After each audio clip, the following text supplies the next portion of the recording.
Bonjour à tous les voyageurs, curieux, généreux et respectueux.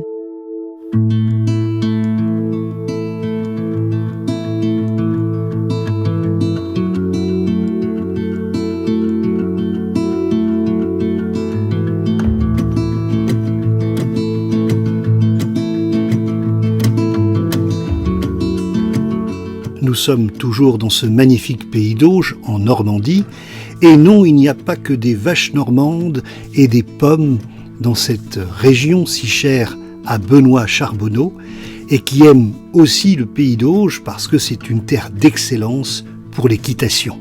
C'est lui qui sera notre guide aujourd'hui.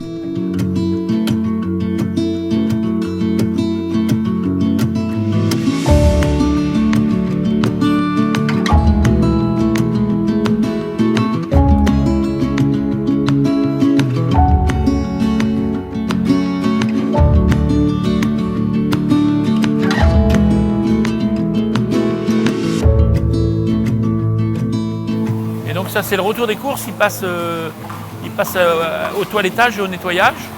Donc le cheval qui a transpiré énormément va être stationné là dans ses box provisoires où il va avoir ce qu'on appelle une douchette. Et il va passer sous l'eau pour enlever toute la transpiration. Et d'ailleurs les chevaux ils aiment ce moment-là parce que c'est un moment de relaxation pour eux. Et après ils vont pouvoir rentrer au box où ils auront une couverture sur le dos pour pas qu'ils attrapent froid. Et ils vont pouvoir rentrer après dans leur haras. Mais il y a un temps important à passer autour de l'entretien du cheval. C'est un cheval qui a donné beaucoup d'efforts, il doit être respecté et entretenu après. Et toi, tu aimes te promener dans ces lieux-là? Ah ben complètement. Là, tu es au cœur de l'élevage du cheval, tu rencontres les entraîneurs, tu rencontres les chevaux, tu les vois de près. Et c'est tout l'aboutissement d'un travail de longs mois et de longues années parce que l'arrivée d'un cheval sur une course, ça passe par beaucoup d'étapes, notamment l'entraînement, la qualification, et c'est jamais régulier, quoi. Donc là, si on a la chance, peut-être que M. l'évêque va arriver et tu vas pouvoir l'interviewer.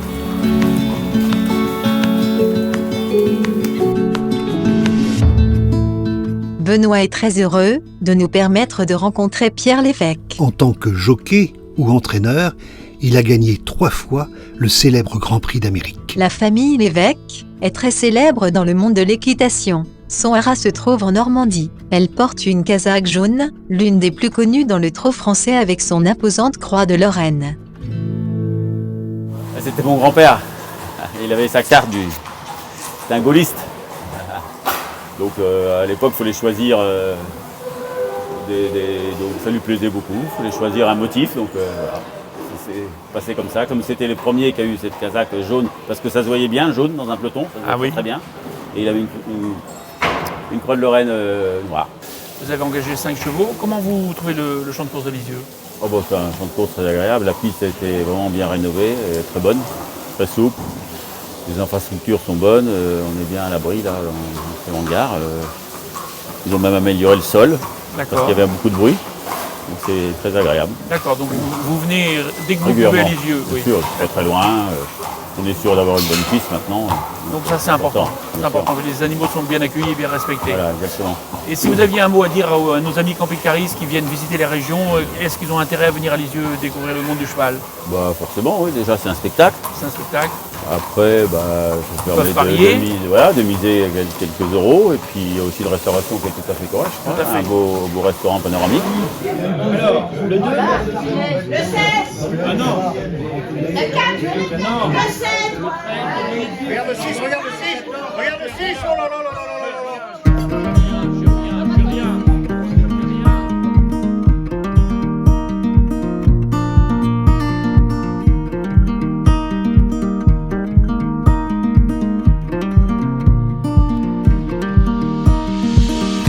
Par exemple, pour faire cette tête de cheval, ça va être une tête de cheval qui va être inscrite dans un grand cercle de tonneaux avec plein de fer à chevaux autour.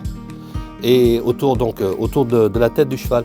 Et j'ai besoin de plein de petits matériaux parce que pour boucher les trous comme ça, par contre ça fait un peu de bruit, excusez-moi, pour boucher les trous, par exemple, ça c'est tout bête, mais l'œil, si vous voulez, c'est un support Senseo pour mettre les pastilles de café. Et comme quoi, c'est tout bête. Hein.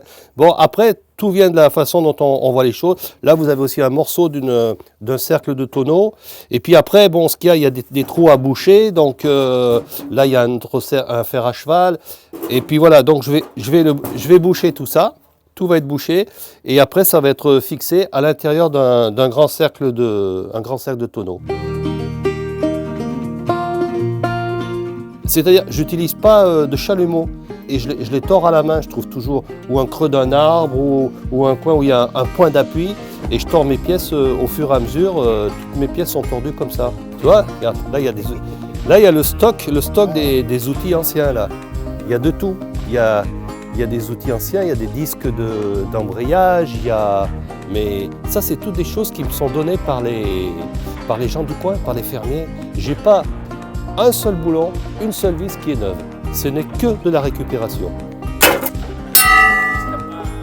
Et ça c'est tout bête. Un jour j'avais un truc comme ça et je l'ai jeté par terre dans le tas de ferraille.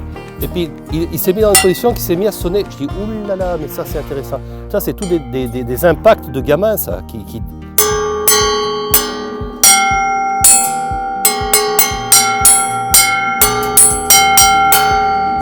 Ils sont pas bien ajustés.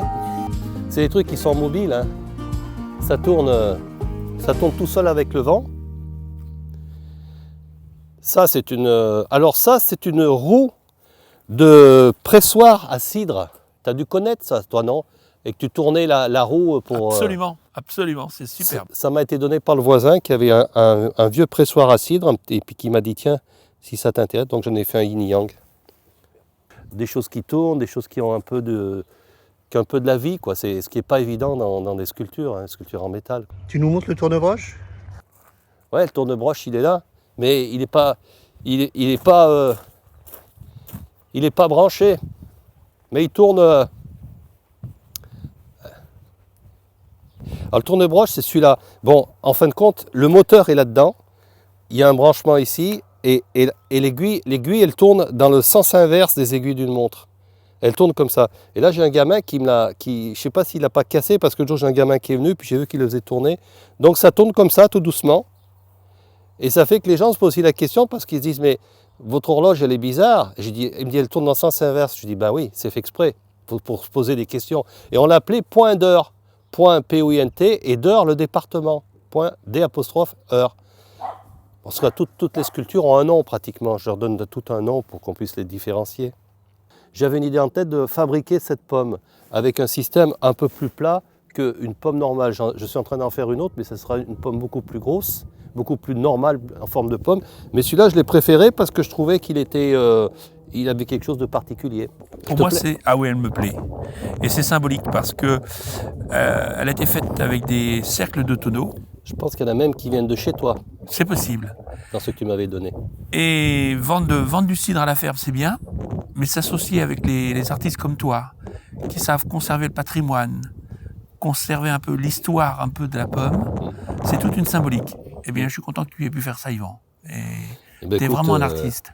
Merci, et puis tout le plaisir est pour moi. Et puis surtout, bon, je remercie aussi un peu les gens de la région qui me donnent des matériaux qui sont typiquement du coin, qui sont anciens. Donc ça, c'est comme ces versifs, par exemple, qui sont des verres de manoir du secteur. D'accord. Donc c'est très intéressant. Ouais.